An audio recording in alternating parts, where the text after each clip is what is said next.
বিয়ের আসরে 2 বছর আগের প্রত্যাখ্যান করা মানুষটাকে দেখে স্তব্ধ হয়ে গেল তুবা। আপনারা কি ভেবেছেন সে বরবেশে এসেছে?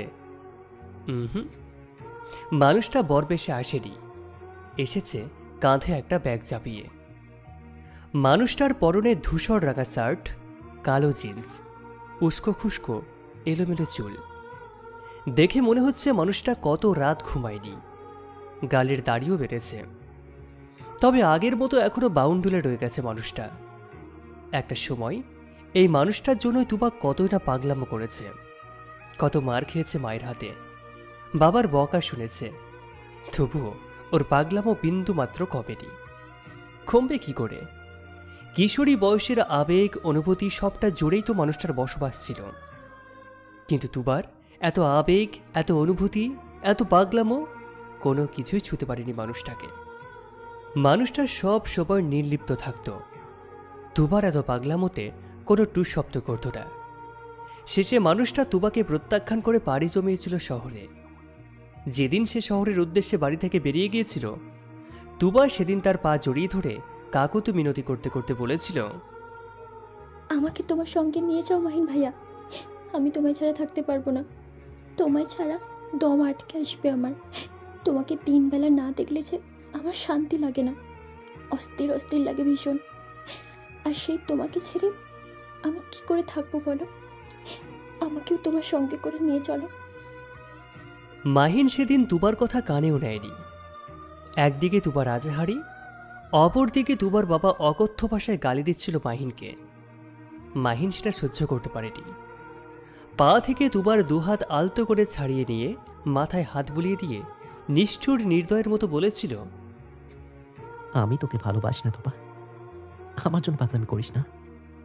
আমাকে চাওয়া নিছকে বোকামো। আমি একজন অযোগ্য মানুষ। আমার ভালোবাসা চাই না মাহিন ভাইয়া, আমার তোমাকে চাই। তোমার ঝাড়ি, তোমার ধমক, তোমার হাতে 2টো চড় হলেই আমার দিন চলে যাবে। তবু আমাকে সঙ্গে নাও, আমায় ফেলে যেও না।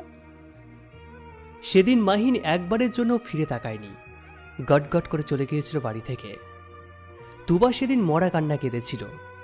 ওর কান্নায় আশেপাশে ভিড় জমে গিয়েছিল।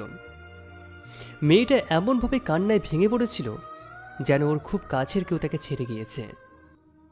এখনকার যুগে কাছের মানুষ মরলেও বোধ হয় এতটা আজাহারি করে কাঁদে না কেউ। ওর বুক সেদিন ফেটে যাচ্ছিল, দম আটকে আসছিল। রীতিমতো মাটিতে গড়াগড়ি দিয়ে কান্না করছিল ষোড়শী তুবা। ওর আজাহারি সবার কানে পৌঁছলেও পৌঁছয়নি মাহিন ভাইয়ের কর্ণকুহরে। তিনি নির্দয়ের মতো ওকে ফেলে চলে গিয়েছিলেন। তুবার মা এসে টেনে তুলে ঘরে নিয়ে গিয়েছিল ওকে। তুবার বাবা এসে তাকে এই অবস্থায় দেখলে পিঠের ঝাল আস্ত থাকত না। বড় আম্মা শাড়ির আঁচলে মুখ গুজে কাঁদছিলেন, তবে তুবার মতো এমন কান্না কেউ করেনি। মাহিন হলো তুবার বড় আব্বার ছেলে। তার 3 ছেলে এবং 1 মেয়ে। সবার বিয়ে হয়ে গেছে, কেবল মাহিন ছাড়া। মানুষটা বাউন্ডুলে, এদিক সেদিক ঘুরে বেড়ায়, এছাড়া আর করবেটাই বাকি। অনার্স শেষ করে বেকার বসে আছে, কাজের চেষ্টা কম করেনি। তবুও প্রতিনিয়ত তাকে তার বাবার অকথ্য ভাষায় গালিগালাজ শুনতে হতো। গালি ছিল মাহিনের কানের বিষ, তবুও তাকে সেগুলো শুনতে হতো।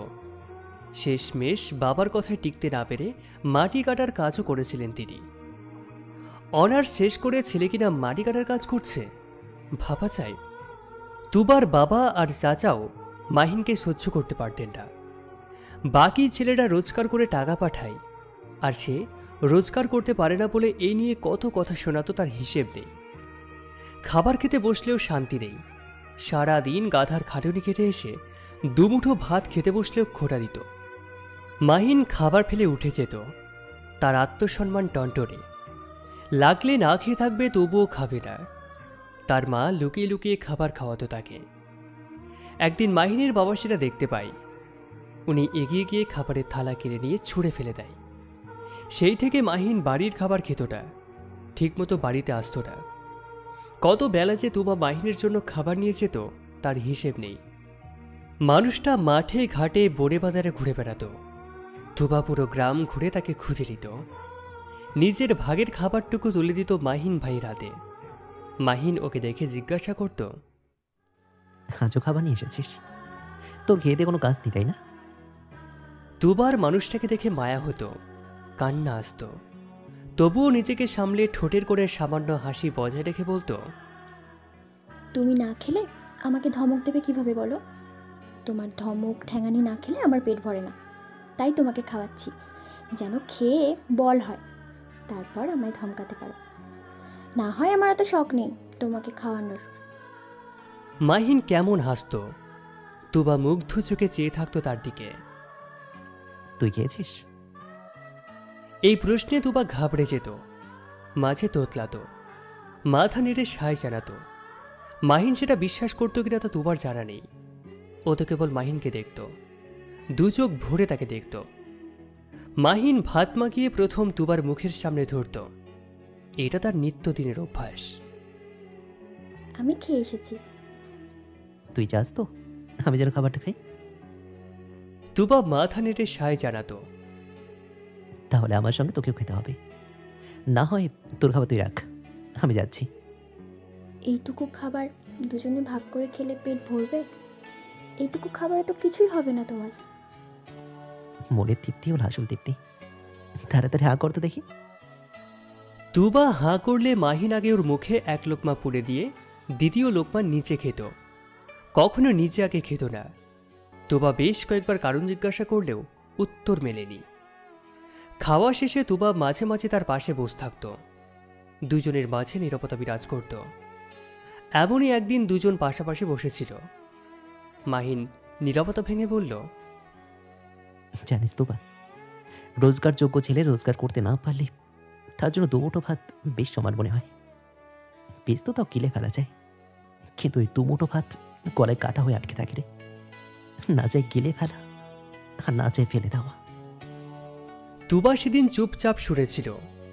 ওর ওইটুকু মাথায় কথার অর্থ ঢোকেনি। মাহিনের জন্য তুবার আরও অনেক পাগলামো আছে। তার মধ্যে অন্যতম হলো রাত জাগা। মাহিন যখন রাতে ফেরা বন্ধ করল, তখন প্রায় দিন মেয়েটা তার জন্য জেগে থাকত। মানুষটা এলো কিনা, কোথায় আছে, সে নিয়ে ওর চিন্তার শেষ নেই। কত রাত জেগে তুবা মানুষটার জন্য অপেক্ষা করত তার হিসেব নেই। তুবার জানালা দিয়ে মাহিনের ঘরের সদর দরজা দেখা যেত। মানুষটা এসেছে কিনা দেখার জন্য তুবার রাত জেগে বসে থাকত। মাঝে মাঝে ওর অপেক্ষার অবসান ঘটত, তো মাঝে মাঝে জানালার সাথে মাথা ঠেকিয়ে ওভাবেই ঘুমিয়ে পড়ত। এরকম আরও অনেক পাগলামো আছে। বর্তমান বিয়ের আসরে সেই মানুষটাকে নিজের সামনে রেখে তুবা তার দিকে নিষ্পলকভাবে তাকিয়ে রইল। আশেপাশে সব ভুলে গেল আজ ওর বিয়ে। বিয়ের আসরে বসে আছে ও। পাশ থেকে কাজী সাহেব কবুল বলতে বলছেন। তুবা সেসব কানেই যাচ্ছে না। ও তো কেবল 2 বছর আগে মানুষটাকে দেখে যাচ্ছে। কতগুলো দিন মানুষটাকে দেখে না। মরুভূমির ন্যায় ধুধু প্রান্তরে এক ফোঁটা পানির দেখা পেলে পথিকের যেমন লাগে, তুবার ঠিক তেমনটাই অনুভূতি হচ্ছে। ইচ্ছে করছে এক দৌড়ে গিয়ে মাহিনকে জড়িয়ে ধরতে, জাপটে ধরতে, যেন আগের বারের মতো এবার ওকে ফেলে যেতে না পারে। তুবা করল তাই। ছুটতে গিয়ে জড়িয়ে ধরল, এতটাই শক্ত করে ধরল যেন মাহিন চাইলেও ওকে ছাড়াতে পারবে না নিজের থেকে। মাহিন এক হাত অগোছালো রাখল ওর পিঠে। কানের কাছে ফিসফিস কণ্ঠে শোনা গেল, আমাকে বিয়ে করবি তোবা? তুবা তড়িৎ গতিতে মাহিনকে ছেড়ে ওনার দু চোখে তাকালো। মাহিনের চোখ শান্ত, গভীর এবং অটল। তুবা ওই চোখের আগে কতবার যে হারিয়েছে তার হিসেব নেই। আজও হারালো, তবে সেটা খানিক সময়ের জন্য। ধ্যান ভাঙলে মাথা নেড়ে সায় জানালো। মাহিন হাত বাড়িয়ে দিল। তুবা খপ করে তার হাত ধরে ফেলল। 1 সেকেন্ডও দেরি করল না। ওর এমন কাণ্ডে হাসলো মানুষটা। মাহিন তুবার চোখে চোখ গরম রেখে চিৎকার করে বলে উঠল, তোবা ভাগ। তুবা কিছু বুঝে ওঠার আগেই হাতে টান পড়াই নিজেও ছুটল মাহিনের সাথে। পুরো বাড়িতে ততক্ষণে জানাজানি হয়ে গেছে মাহিনের আসার কথা। তার আব্বা আর চাচা লাঠি সোটা নিয়ে এগিয়ে আসছিল। বেশ খানিকটা সময় দৌড়ে অনেকটা রাস্তা চলে এলো দুজনে। আর পারছে না তুবা। দৌড়াতে দৌড়াতে বসে পড়ল। পরনে শাড়ি থাকায় হিমশিম খেতে হচ্ছে বেচারিকে। হাতে টান পড়ায় মাহিন থেমে গেল।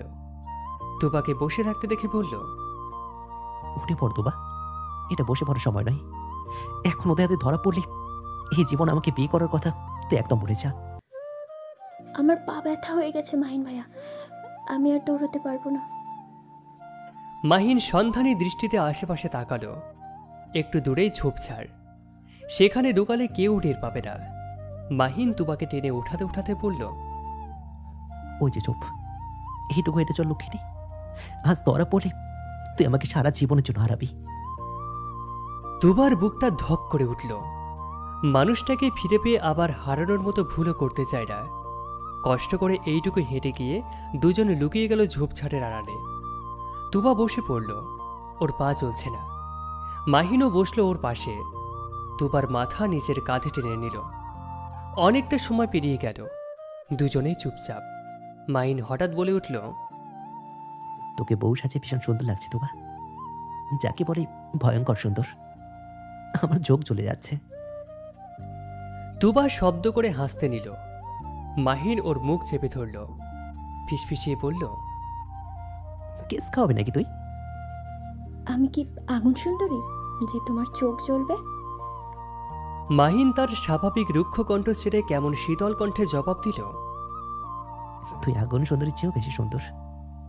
আগুন তো তাও পানিতে নেমে যায়, কিন্তু তুই জল জল করতে থাকিস, যেমন করে বিগত 2টা বছর ধরে আমার চোখের তারায় জল জল করছিস। তুবা লাজুক হাসল। দুজনের মাঝে নীরবতা। কেটে গেল অনেকটা সময়। তুবা ঘুমিয়ে পড়েছে। মাহিন বসে বসে ওকে দেখছে। সন্ধ্যা ঘনিয়ে আসছে। এখন মেয়েটাকে না ডাকলেই নয়। মাহিন মিহি কণ্ঠে ডাকল তুবাকে।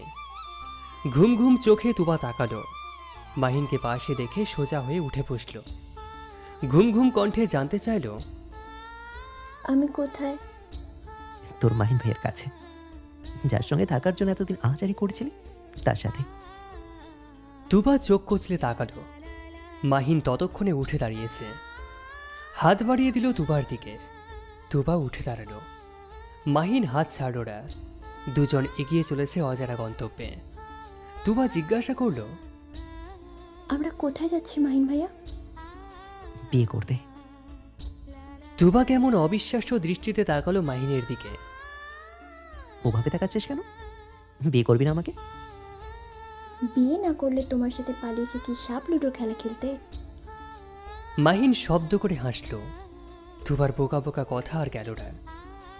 মেয়েটা ঠিক 2 বছর আগের দুবাই রয়ে গেছে। দুজন এগিয়ে চলল কাজী অফিসের দিকে। একটু পর কাজী অফিস থেকে বেরিয়ে মাহিনের বুকে একের পর এক কিল বসিয়ে যাচ্ছে তুবা। প্রিয় মানুষটাকে একদিক দিয়ে আঘাত করছে, তো অন্যদিকে চোখ থেকে ঝরছে অঝোর ধারায় অশ্রু। সেদিকে মেয়েটার একটুও খেয়াল নেই। ও তো ব্যস্ত এতদিনের কষ্ট, অভিমান, অনুভূতিগুলো উগড়ে দিতে। অভিমান শেষে ক্লান্ত হয়ে মাহিনের বুকে লুটিয়ে পড়ল। মাহিন তাকালো তার প্রেয়সীর দিকে। মেয়েটা যে তাকে অসম্ভব ভালোবাসে, এতে তার কোনো সন্দেহ নেই। মাহিন তুবাকে দুহাতে আগলে নিল, চুমু এঁকে দিল তার মাথায়। এইটুকুতেই ক্লান্ত হয়ে গেলি? তুমি খুব খারাপ মাহিন ভাইয়া, ভীষণ খারাপ তুমি। তুমি আসতে আর 2 মিনিট দেরি করলে কি হতো ভাবতে পারছো? আমি এখন অন্য কারো হয়ে যেতাম। মাহিন তুবার ঠোঁটের উপরে আঙুল রাখল আর বলল, ওসব কথা মুখে আনবি না। তুই অন্য কারো হতে পারিস না, তুই শুধু আমার, তোর মাহিন ভাইয়ার। 2 বছর আগে আমায় কেন ছেড়ে গিয়েছিলে তাহলে? কেন বলেছিলে তুমি আমায় ভালোবাসো না? কেন আমায় একা ফেলে গিয়েছিলে? কেন? এছাড়া আমি কি করতাম বল? আমার কাছে কোনো উপায় ছিল না। তুবা অবুঝের ন্যায় বলল, আমি সঙ্গে নিলেই তো পারতে, তাহলেই তো হতো। বোকামি, তখন আমার নিজেরই চার্জগুলো ঠিক ছিল না। এক কাপড়ে বাড়ি থেকে বেরিয়েছিলাম। তোকে ওই মুহূর্তে আমি কোথায় নিয়ে রাখতাম বল? তুবা মাহিনের বুকে আরেকটু মিশে গেল। বুকে মুখ গুজে বলল, কেন তোমার এই প্রশস্ত বুকে আগলে রাখতে? মাহিন এবার হাসল, শব্দ করে হাসল। তার হাসিতে ফাঁকা রাস্তায় ঝঙ্কার সৃষ্টি হয়েছে। হাসি থামিয়ে বলল, বুকে ভালোবাসা আঁকড়ে রাখা যায়। সুন্দরী রমণী না, আর সে যদি হয় আগুন সুন্দরী, তাহলে তো কথাই নেই। এই দেখ, আমি ঠিকই ভালোবাসা বুকে আঁকড়ে রেখেছি। এখন থেকে তোকেও রাখবো চুরি। আমাদের ছোট্ট একটা টোনাটুরি সংসার হবে, তোর আর আমার দুই চোরের সংসার। কথা বলতে বলতে দুজন বাস স্টেশনে চলে এসেছে। মাহিন বাসের টিকিট কেটে নিল। তার চড়ুইকে নিয়ে পা বাড়াবে শহরে। দুজনের চোখে ছোট্ট একটা সংসার হবে। বাসের সিটে বসে তুবা মাথা এলিয়ে দিল মাহিনের কাঁধে আর বিড়বিড় করে বলল, আমাদের সংসার, তোমার আর আমার দুই চড়ুইয়ের সংসার। মাহিন তুবার মাথায় চুমু এঁকে দিল। তুবাকে শক্ত করে আগলে ধরে বলল, ভালো ছেলে ভালো প্রেমে হতে না পারলেও আমি ভালো স্বামী হব, তুই মিলে নিস।